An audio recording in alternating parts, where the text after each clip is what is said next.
Hi friends, அனைவருக்கும் வணக்கம். இன்றைக்கி நம்ம பழங்கள் பேரெல்லாம் இங்கிலீஷில் என்ன அப்படின்னு தெரிஞ்சுக்கலாம். What is the name of this fruit? இந்த பழத்தின் பெயர் என்ன?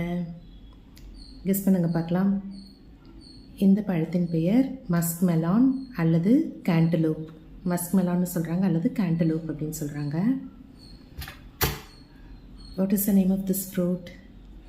இந்த ஃப்ரூட்டுக்கு பேர் மாதுளை அப்படின்னு தமிழில் சொல்லுவோம், இங்கிலீஷில் பொமோக்ரனேட் அப்படின்னு சொல்கிறோம். அப்புறம் அத்திப்பழத்துக்கு இங்கிலீஷில் என்ன சொல்லுங்க பார்க்கலாம். அத்திப்பழம். அத்திப்பழத்துக்கு இங்கிலீஷில் ஃபிக் ஃப்ரூட் அப்படின்னு சொல்கிறோம்.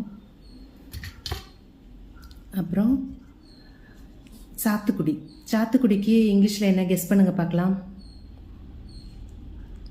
ஸ்வீட் லைம் அல்லது மொசாம்பி அப்படின்னு சொல்கிறாங்க. ஓகேவா? ஸ்வீட் லைம் அல்லது மொசாம்பி.